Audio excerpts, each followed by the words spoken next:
Aujourd'hui, et c'est un drame épouvantable, tous les arbres admirables ou remarquables sur la planète, je dis bien tous, sont en danger. J'imagine, je fais un rêve, c'est que demain, les arbres soient au même titre que les cathédrales, que les églises, que les tableaux, classés au titre des monuments historiques et au titre du patrimoine.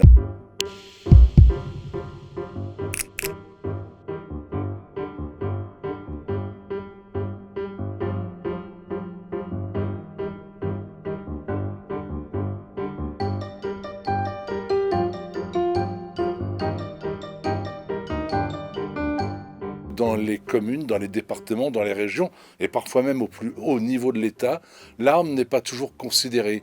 On va bien sûr dévier le trajet d'une autoroute ou d'une ligne TGV pour épargner une chapelle romane, mais on ne s'embarrassera pas de détails pour sauvegarder un vieux chêne ou un vieil if. Aussi fou que cela puisse paraître, il n'existe aucun texte juridique qui protège efficacement et réellement les arbres. À Versailles, par exemple, domaine que je connais bien, l'arbre n'est pas protégé en tant que tel. Le jardin est protégé, l'alignement est monument historique, mais l'arbre, lui, ne bénéficie d'aucune protection.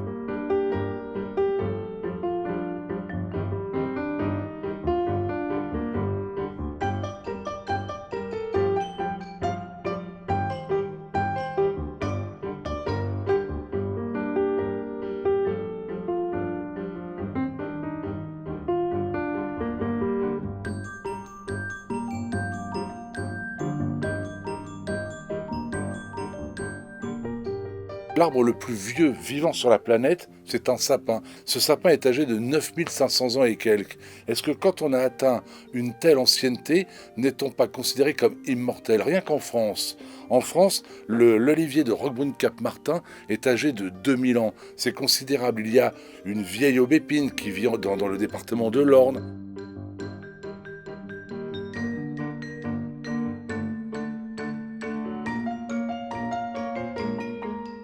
Il est toujours difficile de distinguer ce qui pourrait faire partie du patrimoine et de ce qui pourrait ne pas en faire partie. Nul besoin d'être un arbre gigantesque pour en faire partie.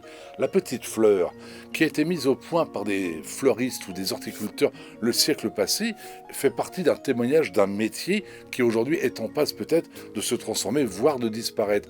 L'arbre n'a donc pas besoin d'être un élément gigantesque pour être inscrit au patrimoine, j'allais dire de l'humanité, même si ce terme peut sembler prétentieux. Non, un arbre, c'est un arbre qui peut avoir une valeur sentimentale et qui peut, de par sa présence, justifier absolument toutes les protections et tous les égards. Il y a à Auschwitz, sinistre camp que l'on connaît malheureusement tous pour sa réputation épouvantable, il y a un arbre là encore qui est près de l'entrée.